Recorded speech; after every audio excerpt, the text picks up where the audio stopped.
नमस्कार, मी छाया जोशी तुमचे माझ्या चॅनलवरती स्वागत करते। आज आपण पॉवर थिंकिंग हे डॉक्टर उज्ज्वल पाटणी यांच्या पुस्तकाचे मराठी अनुवाद ऐकणार आहोत। ऑडिओ भाग 3। तर चला सुरू करूया। टॉपिक नंबर 8, जो तपेगा वही आम से खास बनेगा। जीनियस बनण्यात 1% योगदान प्रेरणेचं आणि 99% योगदान घामाचं, कष्टाचं असतं। Thomas Alva Edison. ऑफिसमध्ये येऊन एक तरुणाने मला म्हटलं, सर मी तुमचा शिष्य बनून तुमच्यासारखा ट्रेनर होऊ इच्छितो। त्याची परीक्षा घेण्यासाठी मी त्याला 3 विषय दिले आणि म्हणालो, 1 महिन्यानंतर या विषयांवर कार्यक्रम तयार करून मला भेट। जसं त्याला मी हे काम दिलं, त्याच्या चेहऱ्यावर माझ्यासाठी विचित्र भाव आले आणि तो कधीच परतला नाही। काही महिन्यानंतर एक दुसरा तरुण आला। मी त्यालाही हेच काम दिलं आणि तोही कधीही परत आला नाही। नुकतीच एक युवती आली होती। ती माझ्यासोबत एक प्रशिक्षक म्हणून सहभागी होऊ इच्छित होती। ती उच्च शिक्षित प्रोफेशनल होती। मी तिला रिटेल सेक्टरचा ट्रेनिंग प्रोग्राम बनवून आणायला सांगितला। असंही नव्हतं की तिने काही विषयासंबंधी सल्ला मागितला आणि मी तिला दिला नाही, पण तीही परत आली नाही। हे 3ही उमेदवार इच्छित होते की त्यांना त्यांच्या त्वरित कामावर ठेवलं जावं। त्यांनी शिकवण्याची ही प्रक्रिया वगळण्यासाठी माझ्यापर्यंत शिफारसी पोहोचवल्या। मला हे पाहून आश्चर्य वाटलं की लोक शेवटी का तपू इच्छित नाहीत, संघर्ष का करू इच्छित नाहीत, घाम का गाळू इच्छित नाहीत, शिकण्याची प्रक्रिया पूर्ण का करू इच्छित नाहीत। विप्रोचे मालक अजीम प्रेमजी यांनी आपल्या मुलाला कंपनीचा मालक न बनवता अगदी खालच्या पदापासून हळूहळू शिकून आलेले अनेक श्रीमंत आणि प्रसिद्ध लोक तपाच्या प्रक्रियेचे महत्त्व जाणतात, तर सामान्य माणूस शॉर्टकट का शोधतो? आज बहुतेक विद्यार्थी अभ्यासक्रमातील फक्त तोच भाग वाचायचा असतो ज्यातून प्रश्न निर्माण होतात। PhDचा विद्यार्थी रिसर्चमध्ये वेळ घालवण्याऐवजी गाईडची मदत घेतो। उद्योग नवीन उत्पादन तयार करण्याऐवजी नक्कल करण्यात जास्त रस दाखवतात। मेहनत करण्याची एकतर क्षमता राहिली नाही किंवा इच्छा नाही। शेवटी लोक तपस्या का करू इच्छित नाहीत? एक तरुण शिल्पकार शिल्प बनवण्यासाठी कला शिकण्यासाठी एका मूर्तिकाराकडे गेला। मूर्तिकाराने त्याला शिकवण्याची तयारी दर्शवली। दुसऱ्या दिवशी येण्यास सांगितले। दुसऱ्या दिवशी ठरलेल्या वेळेवर मूर्तिकाराने त्याला मार्बलचा एक तुकडा दिला आणि मूर्ती बनवण्यात व्यस्त झाला। संध्याकाळपर्यंत त्या तरुणाला दुसरे कोणतेही काम दिले नाही। तो तरुण फक्त तुकडा पकडून बसला होता। आता रोज हेच होऊ लागले। तो पोहोचला की मूर्तिकार त्याला दगडाचा एक तुकडा देऊन म्हणत, हे मार्बल पकड, असे म्हणून मूर्तिकार पुन्हा आपल्या कामामध्ये व्यस्त होत असे। 7व्या दिवशी त्या तरुणाने निर्णय घेतला की आता हे आणखी चालणार नाही। 7 दिवस झाले तरी मूर्तिकाराने त्याला काहीही शिकवले नाही। या गोष्टीचे त्याला खूप वाईट वाटले आणि राग आला। तो काम सोडून जाण्याच्या विचारात होता। 7व्या दिवशी मूर्तिकाराजवळ येऊन बसला। आता मला आणखी शिकायचे नाही, हे वाक्य मूर्तिकाराला बोलणार होता। इतक्यातच मूर्तिकाराने त्याला दगडाचा एक तुकडा देऊन म्हटले, घे, पकड मार्बल। तुकडा दररोजच्या सवयीप्रमाणे हातात घेतला तसा त्याच्या तोंडातून त्वरित निघाले, हा मार्बल नाही, हा दुसराच कोणता तरी दगड आहे। त्याचे इतके बोलणे ऐकून त्याच्या गुरूंनी हसून म्हटले, तू पहिला टप्पा पास केला आहेस। इतक्या दिवसांपासून नकळतपणे त्याला दगडाची ओळख शिकवली जात होती, हे जाणून त्याला खूप आश्चर्य वाटले। साथींनो, 7 दिवस तो शिल्पकार त्याला दगडाच्या ओळखीबद्दल माहिती देत राहिला। कदाचित शिकवणीची हीच पद्धत असावी। प्रत्येक गोष्ट फक्त तेव्हाच कठीण वाटते जेव्हा ती सोपी होत नाही। Thomas Fuller. आम्ही भारताच्या भूमीवर समूहगानाचा पहिला गिनीज विश्वविक्रम केला होता। माझ्या मुख्य मार्गदर्शनाखाली हे जगातील स्तरावरचे यश मिळाले होते। त्यानंतर आसपासच्या प्रदेशामध्ये ज्याला कोणाला विश्वविक्रम करायचा आहे ते माझ्याकडे येऊन तासनतास चर्चा करत, पण प्रयत्न कोणीच करत नव्हते। वेळ वाया गेल्यावर मला फार वाईट वाटू लागले। काही दिवसानंतर मी एक निर्णय घेतला की कोणत्याही व्यक्तीला 3 वेळा बोलवणार। जर तो 3 वेळा निश्चित तारखेला आला तर मी हे मानेन की तो विश्वविक्रम करण्यासाठी दृढ संकल्पित आहे। तुम्हाला हे जाणून आश्चर्य वाटेल की दोन लोकांना सोडून कोणतीही व्यक्ती 3 वेळा आली नाही. जे आले त्यांनी अपॉइंटमेंटसारख्या तारखा लक्षात ठेवल्या नाहीत आणि चुकीच्या दिवशी पोहोचले. जोपर्यंत तुम्ही कोणत्याही उपलब्धीसाठी तळमळायला तयार नसाल, त्यासाठी आवश्यक असलेले परिश्रम घ्यायला तयार नसाल, तोपर्यंत ती उपलब्धी तुम्हाला का मिळावी? जीवनात जेव्हा गोष्ट सहज मिळून जाते तेव्हा त्याचे आपण महत्त्व समजत नाही. ज्या उपलब्धीला मिळवण्यासाठी आपल्याला संघर्ष करावा लागतो, खरी किंमत तिचीच असते. ज्याप्रमाणे न तापवता मेणबत्ती प्रकाश देत नाही, न तापवता सोने दागिने बनत नाही, न तापवता कोळसा हिरा बनत नाही, न तापवता शेतधान्य देत नाही, न तापवता लोखंड आकार घेत नाही, त्याचप्रमाणे न तापवता सामान्य माणूस खास बनत नाही. पॉवर सूत्र डॉक्टर उज्ज्वल पाटणी. पॉवर योजना 1. जेव्हा कधी तुम्ही स्वतःसाठी ऐशोआरामाची कोणतीही वस्तू घ्यायला जात असाल, स्वतःला भेट देत असाल, तर पहिले स्वतःसाठी काही मेहनतीचे ध्येय तयार करा. स्वतःला थोडे तापा. ध्येय प्राप्त झाल्यावरच स्वतःला भेट घ्या. 2. आपल्या मुलांना मोठी भेट देण्यापूर्वी त्यांना काही जबाबदारी सोपवा. त्या जबाबदाऱ्या पूर्ण करण्यासाठी त्यांना तपू द्या. तेव्हाच त्यांना ती भेट द्या. जर तुम्ही सहजपणे प्रत्येक गोष्ट त्यांना विकत दिली तर त्यांना त्याचे महत्त्व समजणार नाही. Topic 9. Power certificate. Power thinking म्हणते की जर मी कोणतेही काम करण्यात 1 मिनिटही लावत असेन तर ते काम मी माझ्या संपूर्ण योग्यतेने आणि प्रामाणिकपणे करेन, भलेही ते काम छोटे असो वा मोठे. पॉवर सूत्र जगायचे तर नियम तोडा.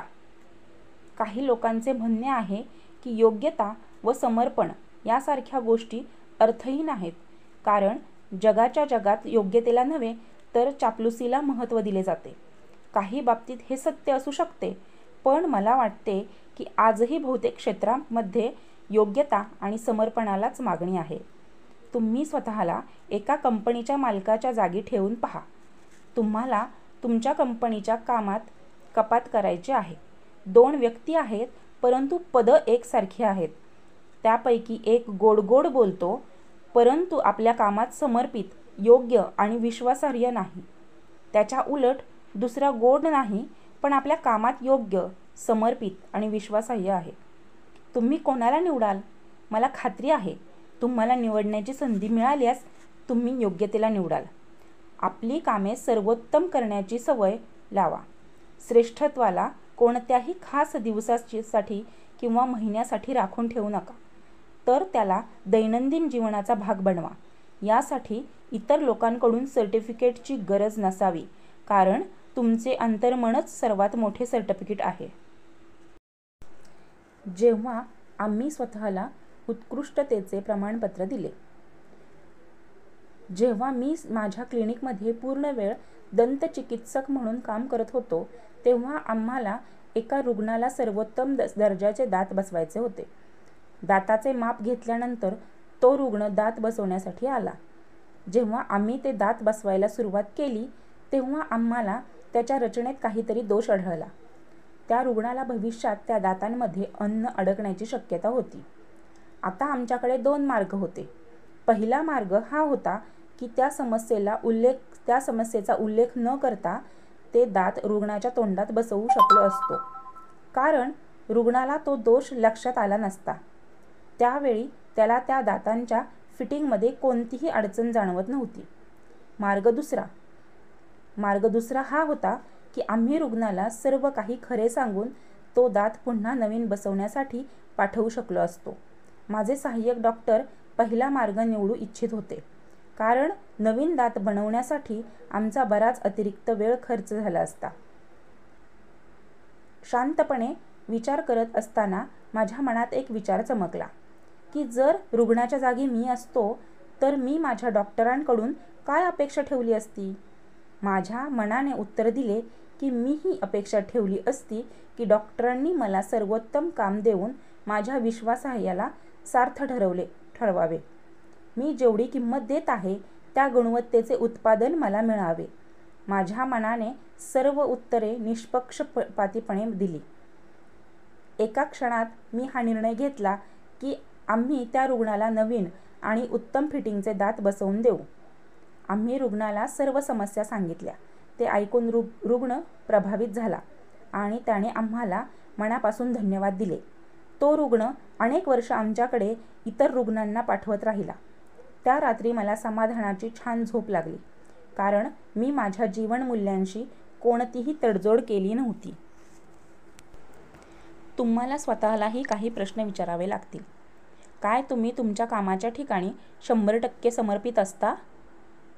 तुम्ही तुमच्या वरिष्ठांना तुमच्या योग्यतेप्रमाणे प्रभावित करू इच्छिता की लाचारीने? काय तुम्ही तुमच्या ऑफिसची वेळ तुमच्या वैयक्तिक फोन, ईमेल, चॅटिंग, घरगुती कामे, गॉसिप इत्यादींमध्ये घालवता? जर तुम्ही वरील प्रश्नांची उत्तरे पूर्ण प्रामाणिकपणे दिलीत तर तुम्हाला प्रगतीचे नवीन मार्ग मिळतील. ज्या दिवशी तुम्ही स्वतःला प्रमाणपत्र देऊ लागाल त्या दिवसापासून तुमची स्पर्धा स्वतःशीच राहील. तुम्ही इतर लोकांच्या प्रमाणपत्रापासून मुक्त व्हाल. असे पॉवर थिंकर दुसऱ्याच्या प्रमाणपत्रावर अवलंबून नसतात. दुसरे आपली योग्यता आणि अयोग्यता का ठरवतील? दुसरे निर्णय का घेतील की आपण आपल्या आयुष्यात काय करावे आणि काय नाही? जगात हजारो महान लोक आहेत ज्यांना अयोग्य ठरवले गेले होते, पण त्यांच्या कार्यांनी अयोग्यतेच्या प्रमाणपत्राची धज्जी आवडून दिल्या.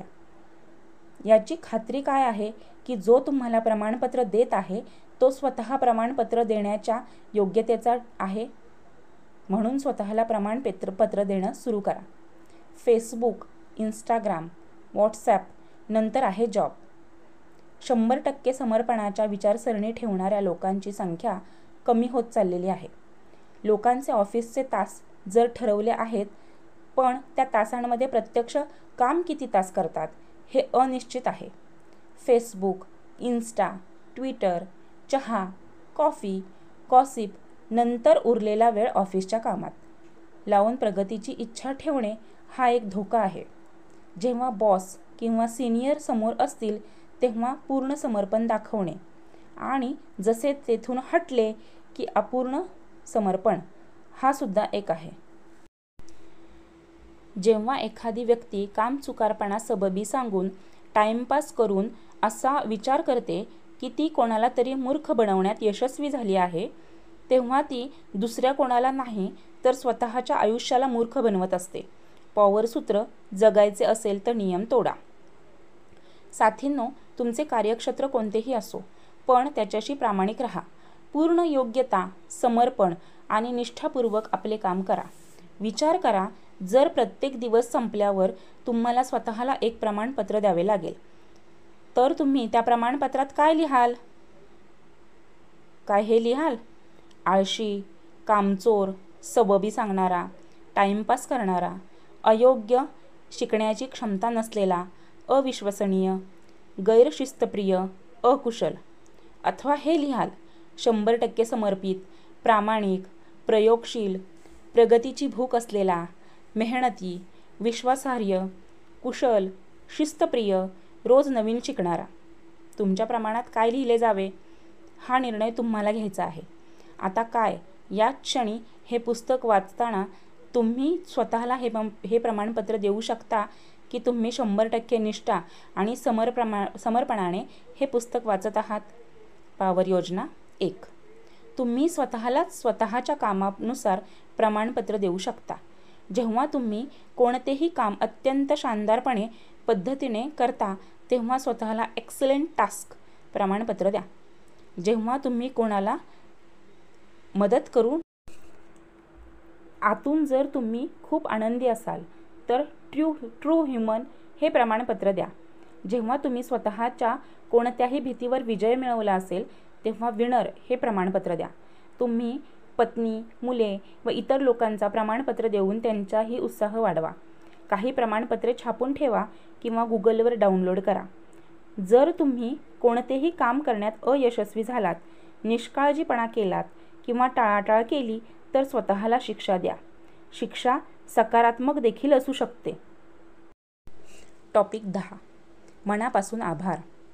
बहादूर पायलट चार्ली प्लम याचे विमान 70 लढायांनंतर व्हिएतनाममधील एका मोहिमेमध्ये नष्ट झाले. पण नशिबाने पॅराशूटच्या मदतीने प्लम वाचले.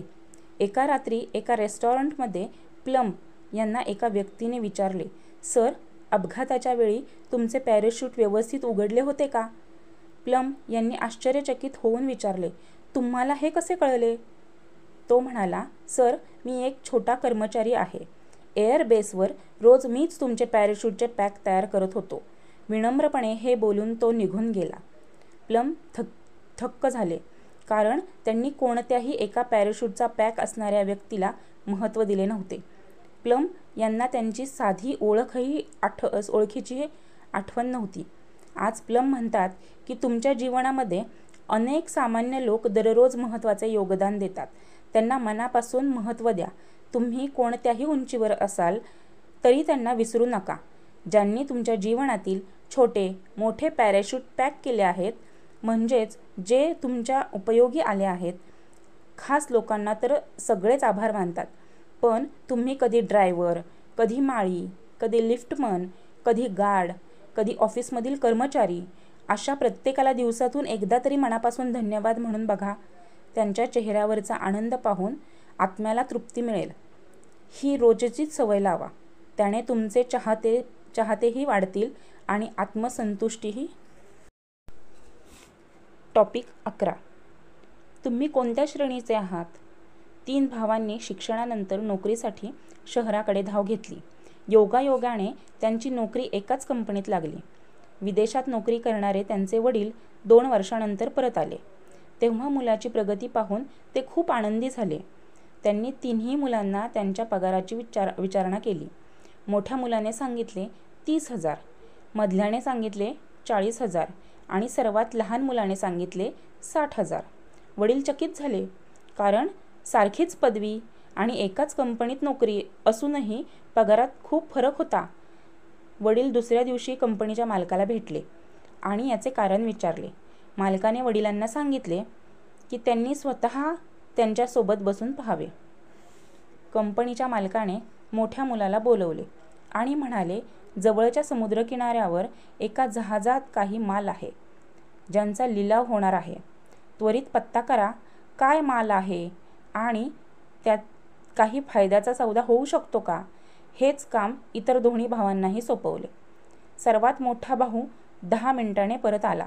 त्याने माहिती दिली की जहाजात कापड आणि काही इलेक्ट्रॉनिक सामान आहे. मालकाने विचारले, "हे कसे कळले?" मोठ्या भावाने सांगितले, "एका ओळखीच्या व्यक्तीला फोन करून विचारले." मधला भाऊ जवळपास 2 तासानंतर परत आला.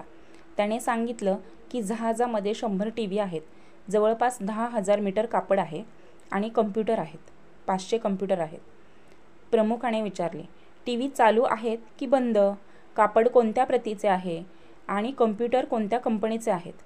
मधल्या भावाने सांगितलं, "इतकी बारीक माहिती विचारण्यासाठी तुम्ही मला सांगितले नव्हते, म्हणून मी विचारले नाही.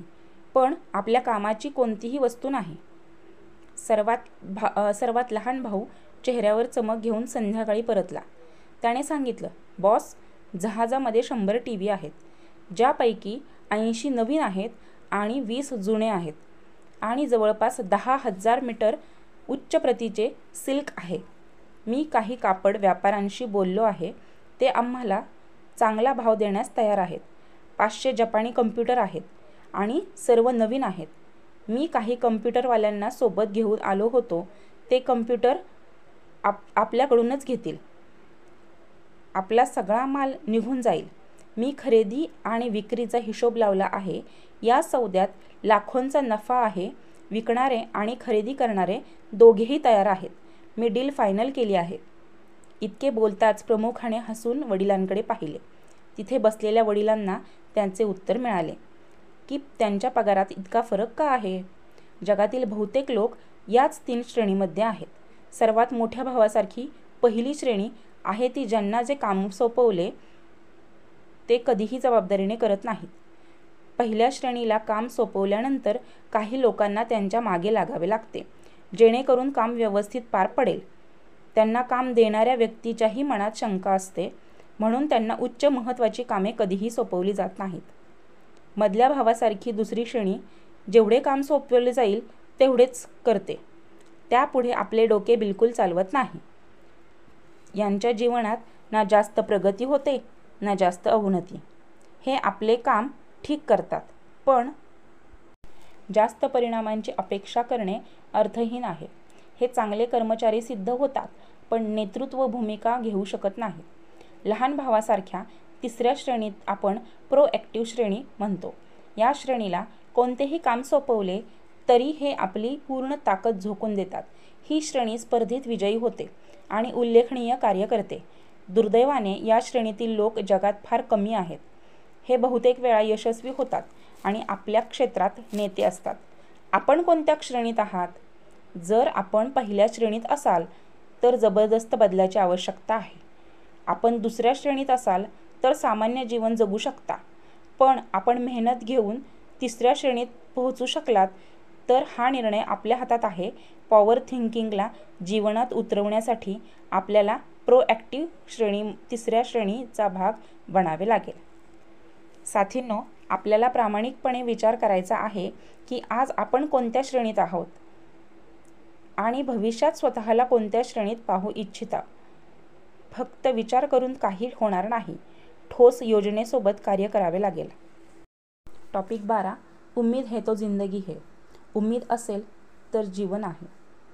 हे ईश्वरा, तू जर कधी संकट देणारा असेल तर माझे सर्वस्व लुटून घे, पण माझी उमेद माझ्याकडे राहू दे. नेपोलियन.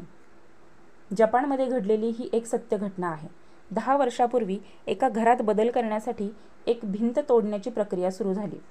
अचानक मजुरांनी पाहिले की भिंतीच्या आतील भागात एक पाल गाडली गेली आहे. तिला जिवंत पाहून सगळेच हैराण झाले. घरमालकही हे पाहून आश्चर्यचकित झाला. अनेक वर्षापूर्वी कुणाला तरी भिंतीत पुरले गेले असेल आणि ती जिवंत असेल ही एक आश्चर्यकारकच गोष्ट होती. सगळ्यांना आश्चर्य वाटत होते की या पालीला अन्न पाणी कोठून मिळत असेल. काही वेळानंतर सगळ्याचे डोळे विस्फारले जेव्हा त्यांनी दुसरी पाल तोंडात घास घेऊन येताना पाहिले. भिंतीतील एका लहान छिद्राच्या मदतीने तिने त्या पालीच्या तोंडात घास पोचवला. हे विचार करून सगळ्याच्या अंगावर काटा आला की अनेक वर्ष रोज ती पाल भिंतीत अडकलेल्या आपल्या साथीदाराला जिवंत ठेवण्यासाठी अन्न आणत होती. केवळ आशेच्या बळावर तिने आपल्या साथीदाराला इतकी वर्ष जिवंत ठेवले होते.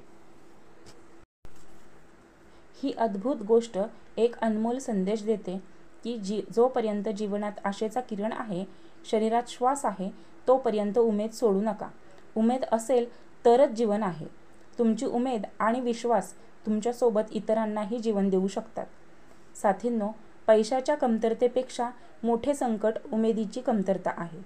जर तुमच्या मनात उमेद जिवंत असेल, जर तुम्ही आशावादी असाल तर तुम्ही पुन्हा समृद्धी प्राप्त करू शकता. तुमच्याकडे उमेद असेल तरच तुम्ही जीवनातील संभावनांवर विचार करू शकता. जर उमेद नसेल तर शक्यता जिवंत राहण्याचा प्रश्नच उद्भवत नाही. म्हणूनच तुम्ही कितीही अडचणींनी घेरले असाल, तुम्ही नेहमी लक्षात ठेवा की जगात कोणतीही अडचण कायमस्वरूपी नसते. आपली उमेद जिवंत ठेवा, टिकून राहा. प्रत्येक रात्रीनंतर सकाळ निश्चित असते.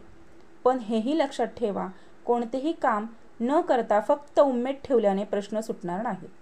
त्या सरड्याने गेले 10 वर्ष आपल्या साथीदाराला अन्न पोहोचवण्यासाठी अथक परिश्रम घेतले. तो नियमितपणे अन्न पोहोचवत राहिला, म्हणूनच त्याची उमेद धरणे योग्य होते.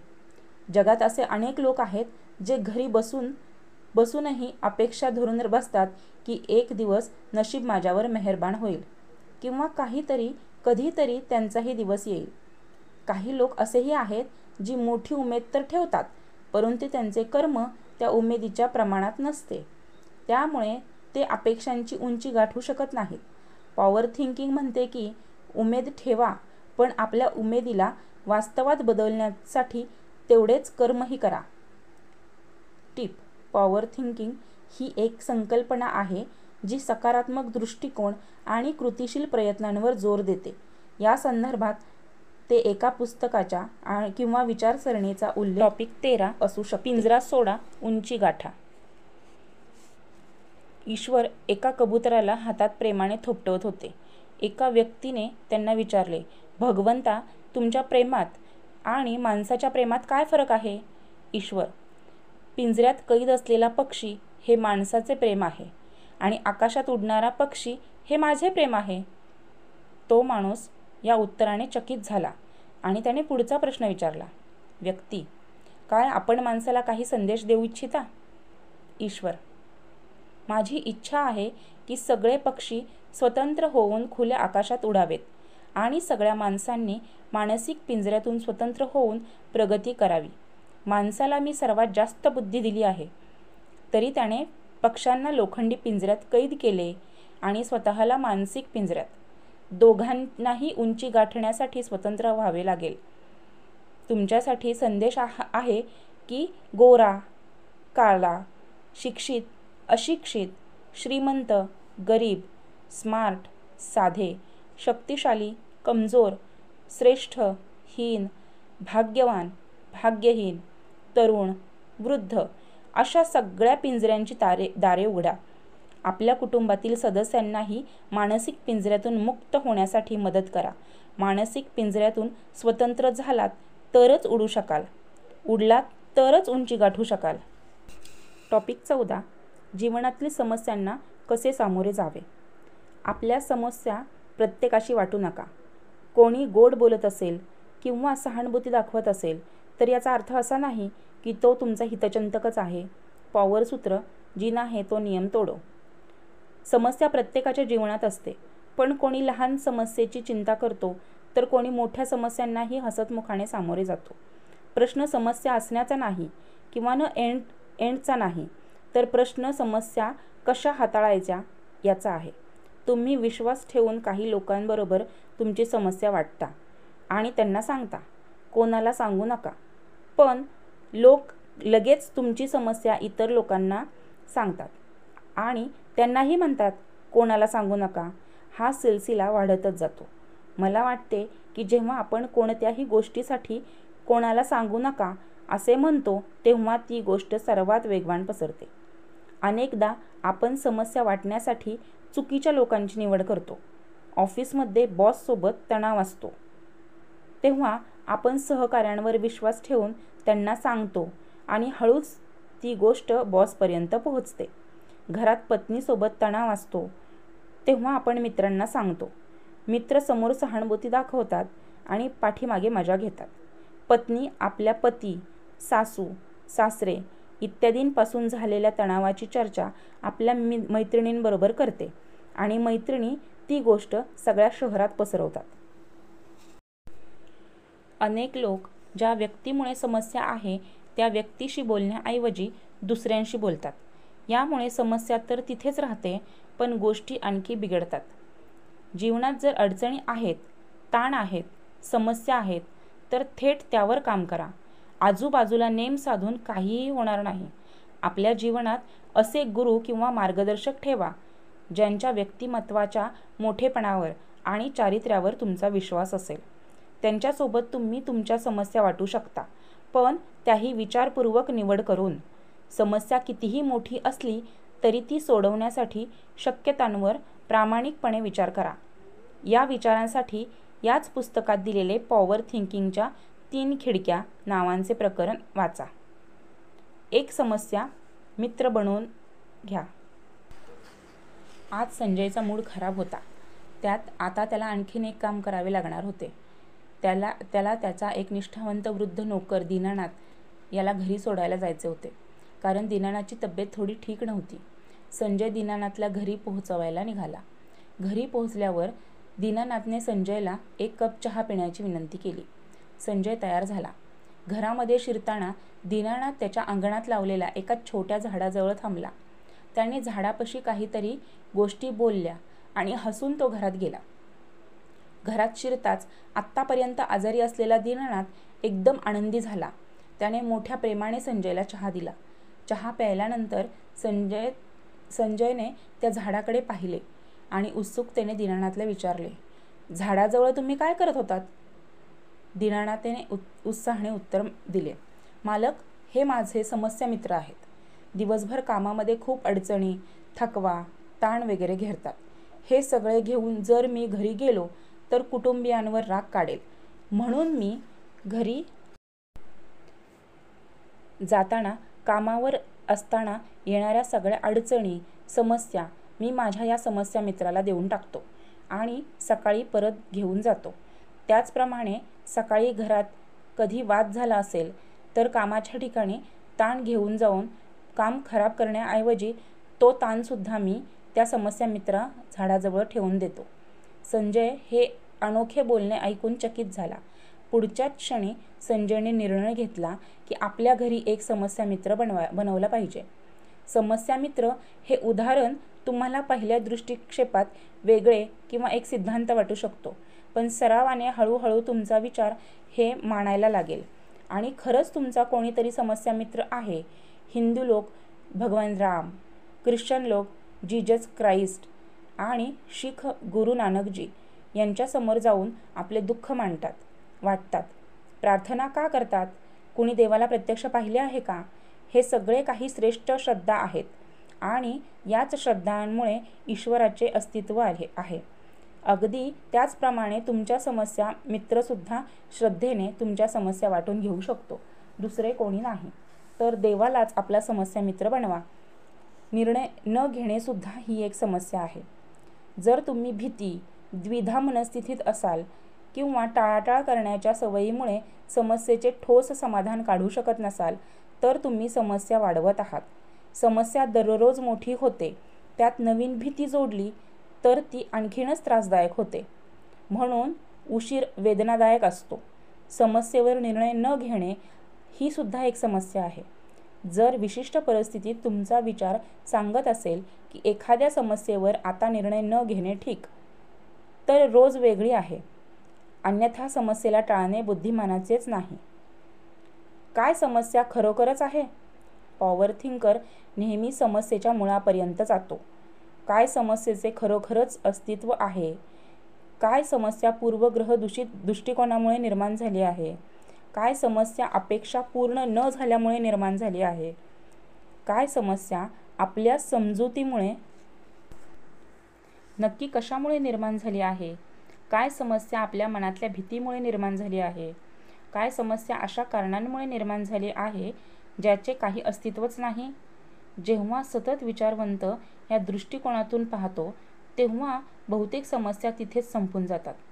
एकाच गोष्टीवर वारंवार दुःखी का व्हावे? एका विनोदी कलाकाराने विनोदावर लोक इतके हसले की सगळ्यांच्या पोटात दुखू लागले. थोड्या वेळाने कलाकाराने तोच विनोद पुन्हा सांगितला. आता हसण्याचा आवाज कमी ऐकू येऊ लागला. काही वेळाने कलाकाराने तोच विनोद पुन्हा सांगितला. आता खूप कमी लोक हसले. काही वेळाने तोच विनोद सांगितला आणि कोणीही हसले नाही. लोक वैतागले की एकाच विनोदाला का पुन्हा पुन्हा सांगत आहे? त्या विनोदी कलाकाराने सर्व श्रोत्यांना एक अद्भुत संदेश दिला. त्याने म्हटले, मित्रांनो, या विनोदाने तुम्हाला पहिल्यांदा इतके खुश केले की तुम्ही हसणे थांबवू शकला नाहीत. जेव्हा तोच विनोद मी चौथ्यांदा सांगितला गेला तेव्हा त्याचा प्रभाव संपलेला होता. आता तो तुम्हाला जरासुद्धा खुश करू शकला नाही. जेव्हा आनंदाची गोष्टसुद्धा तुम्हाला वारंवार आनंदित करू शकत नाही, तर मग जीवनातील तेच दुःख तुम्हाला वारंवार दुःखी का करतात? जेव्हा आनंदाच्या गोष्टीचा प्रभाव काही वेळानंतर शून्य होतो, तेव्हा दुःखी करणाऱ्या आठवणींचा प्रभाव तुम्ही काही वेळानंतर शून्य का करत नाही? मित्रांनो, आपली शक्ती समस्यामुक्त जीवन निर्माण करण्यात लागू नये, कारण जिवंत अवस्थेत ते शक्य नाही. आपली शक्ती या गोष्टीत लावली पाहिजे की जेव्हाही समस्या आपल्याला घेरून प्रभावित करण्याचा प्रयत्न करतील तेव्हा आपण किती लवकर त्यातून बाहेर पडतो. पूर्वी एखाद्या वाईट घटनेची आठवण करून जर तुम्ही दिवसभर उदास राहत असाल, तर त्याच घटनेची आठवण करून तुम्ही फक्त आज काही मिनिटे उदास राहत असाल, तर हा सुद्धा तुमचा विजय आहे. पॉवर सूत्र, डॉक्टर उज्ज्वल पाटणे. पॉवर योजना. आपल्या वैयक्तिक समस्या वैयक्तिकच ठेवा. अनावश्यक सहानुभूती मिळवण्यासाठी त्या इतर लोकांशी वाटू नका. आपल्या जीवनात काही गुरु, मार्गदर्शक किंवा खरे हितचिंतक निवडा आणि फक्त त्यांच्याशीच समस्या सांगा. एका डायरीत तुमच्या सर्व लहान मोठ्या समस्या लिहून घ्या. त्यांना 2 भागामध्ये विभाजित करा. एका भागात त्या समस्या लिहा ज्याचे समाधान आहे आणि दुसऱ्या भागात त्या समस्या लिहा ज्यांचे समाधान नाही. ज्यांचे समाधान नाही त्याची चिंता करून काही फायदा होणार नाही. ज्यांचे समाधान आहे त्याची चिंता करण्याऐवजी समाधानावर काम करा. आज इथे आपण थांबतोय. पुढील पुस्तक भाग 4 मध्ये ऐकूया. तुम्हाला हे ऑडिओ बुक आवडत असेल तर सबस्क्राईब करा.